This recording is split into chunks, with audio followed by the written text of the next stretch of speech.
Hi, I'm Barbara Cutrera. Today I'd like to talk with you about A Lovely Dream. A Lovely Dream is book one of the Seneca and Michael Duet. It takes place along the coast of Southwest Florida, and it is the story of Seneca and Michael. Big surprise. Seneca is a social worker. She works with home health. Elderly people, people who've just had babies, people who are going through illness issues, etc. And Michael is the grandson of one of her clients. And she's introduced to Michael, who has recently left the military.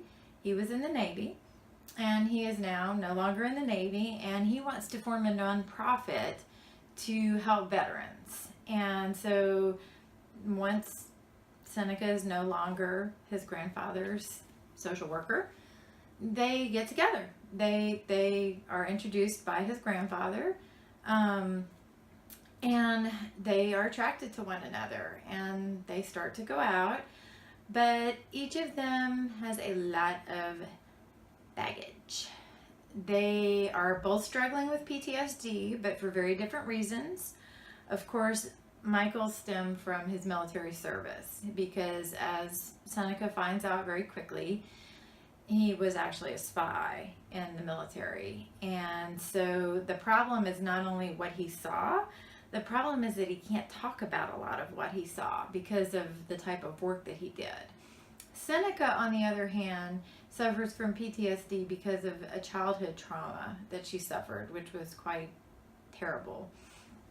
And the issue for them as a couple, one of the main issues, is that neither of them is very willing to share about this. They both would rather just ignore the problem, but that's impossible. If they're actually going to work out as a couple, they know that they have to share. So it's just very tough for them. And there are other issues muddying the waters as well. Michael has a very big secret that he has been keeping for a while, and he confides it to Seneca early on, and it's something that she has to accept about him that will basically impact their entire lives together. If she wants to be with him, she has to accept this thing, which is very difficult for somebody who is looking at having a future with somebody else. So they do have a relationship, obviously, and they do have issues to work through. What I discovered was, when I first wrote A Lovely Dream, it actually was this book too. It was just all one book. A Lovely Dream and A Lovely Reality started out just as a lovely dream.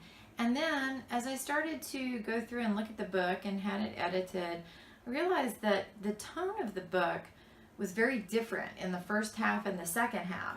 So it ended up, I decided it should be two books.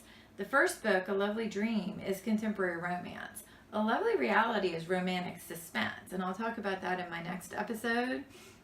This one has some hints of mystery in it, obviously, but the second book definitely has a romantic thriller feel to it, as opposed to this one is more focused on their development in their relationship and basically, overcoming the odds so that they can be together.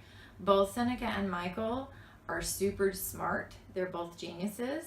The difference is that Michael came from a very wealthy background and Seneca came from poverty. So that also causes some interesting struggles in their relationship, because Seneca is a social worker, but she really doesn't have any idea of her own self-worth, and that frustrates Michael to no end. So they're a lot of fun. They like to banter, they like to argue sometimes, and they really like to get it on, which is great for my contemporary romance couples, because I do write steamy romance. So I hope that you check out A Lovely Dream and A Lovely Reality, and happy reading.